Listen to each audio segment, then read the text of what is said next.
Hi, my name is Benedict, and thanks for the introduction. Um, some of you maybe follow me already on Instagram or TikTok as Bule Sampa, which translates to white trash apparently. And yep, perhaps we are running, not only me, but with a great team, we are running Indonesia's largest waste education platform.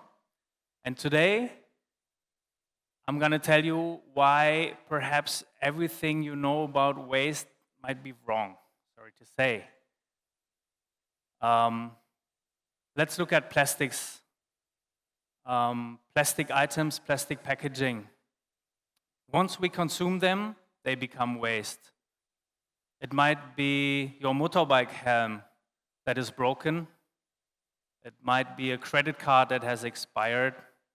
Or maybe it is a running shirt that you don't like anymore. And then they just fall apart from us and become waste. From that moment onwards, it's a taboo. Many people don't like to focus on that anymore. Perhaps only waste pickers find value in it. And in my opinion, we completely have to change our attitude towards plastics that become waste. By the way, the elephant in the room is plastic packaging. Out of the global production, 30% of plastics made goes into packaging for single use. So what people usually want to do is take action and clean up the mess, right?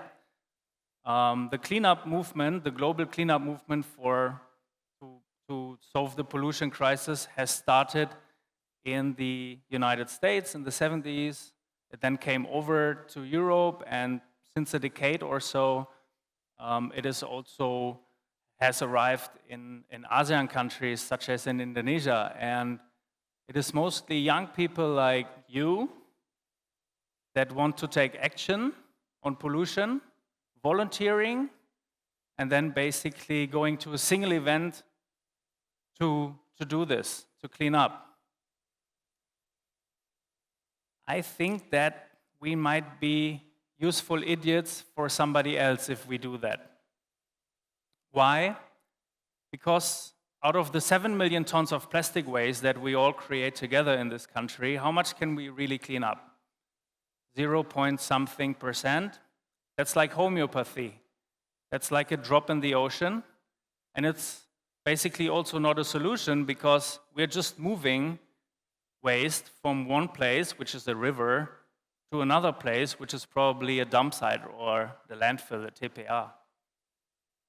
Useful idiots, because what about the plastic industry that is producing all those plastics? Shouldn't they be responsible for it? And what about the government?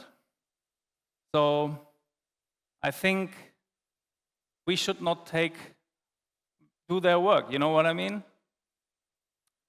Some might argue that cleanups are important because they basically raise awareness. My experience doing this Bule Sampa platform is that there might be a backlash of awareness because many people think that somebody else cleans up, well, then I don't need to do anything anymore, right? So we need to measure this awareness.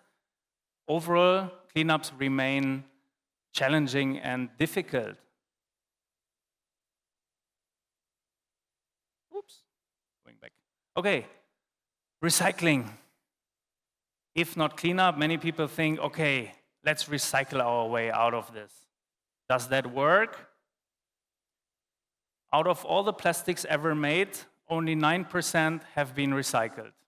More than 90% are still out there on dump sites again, or in the environment, or have been burned. Recycling is part of a solution, don't get me wrong, but it's not the silver bullet. Recycling is expensive. Recycled material is more expensive than virgin plastics, than new plastics, plus recycling takes a toll on the environment too, because it's energy intense, it takes water, so basically we cannot recycle our way out of it. We have to find other solutions.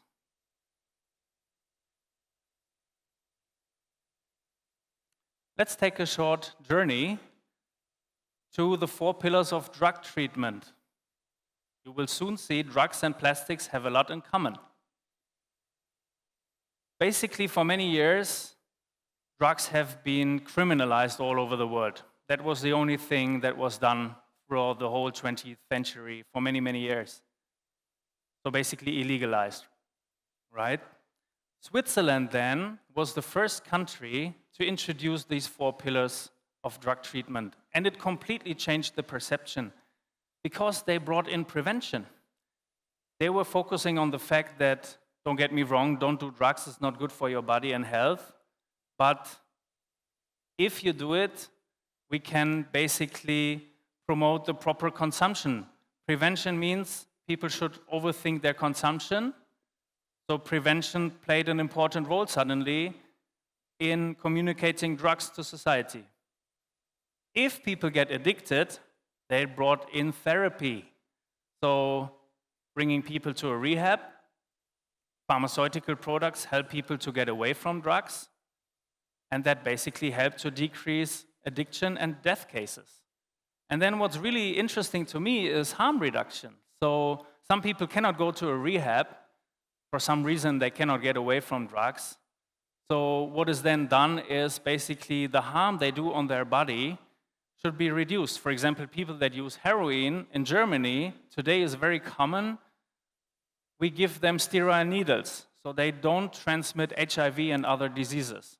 This is harm reduction. Accepting that people are addicted and helping them to reduce their harm. Last but not least, legislation has also changed, right? You have seen in the US and in Europe, the focus is not cracking down on the consumer anymore, but just focusing on the big fish. So what is the relation between drugs and plastics? Both have positive effects, right? Otherwise people wouldn't do it. People take drugs because they want to feel good. And plastics have really advanced our lifestyle, right? It is cheap, fast, convenient. They have a lot of positive effects, both drugs and plastics. However, the negative effect might be even bigger, right? Drug addiction is a major problem, death cases. Plastic addiction is also a problem because we harm our bodies with this overconsumption and we harm the environment that we are depending on. So I would say yes, to some extent nowadays we are plastic addicted. You might realize that you wear plastics, you're sitting on plastics, everything around us is plastics, I'm holding plastic in my hand. We cannot get away from this, so we have to accept that. And then we have to transform, or basically adapt, the 4 pillars on the plastic industry and our global plastic society. And it will just work. We have to not think of plastics as waste, but we have to focus on the consumption first. That's our priority. Waste management starts with consumption. So let's prevent our overconsumption. This is the solution. We can go into universities, into schools, into any institution, and we should promote that basically we have to reduce our consumption. We should repair things like our motorbike helm that I was talking about. We can still stitch the running shirt if it is broken. We can refill things. All this is part of prevention. If we cannot prevent waste, there is no zero waste society. We will always create some waste, generate some waste. Then let's accept it and find the right therapy, which is recycling to some extent. But also, for example, waste to energy. So basically, plastics should not be burned out there. They should be collected and then processed and then burned and turned into energy. This would be part of the therapy. And then, if that doesn't work, then we can talk about a cleanup, right, as a harm reduction, a proper disaster relief, but not done alone by students that volunteer, but basically supported by industries and government and done strategically and frequently with measured impact. This is proper harm reduction on plastics, on plastic pollution, right? And then we need strong legislation. We have already strong legislation for plastics in Indonesia. For example, I don't know if you know, but it is illegal to litter plastics in Indonesia. Who's enforcing this? Why is it not enforced? This has to be done too. So legislation plays an important role, law and order, and especially law enforcement. And then I'm very confident that basically if we bring these 4 pillars back to Indonesia, then we can make the country clean again. As clean as it has before.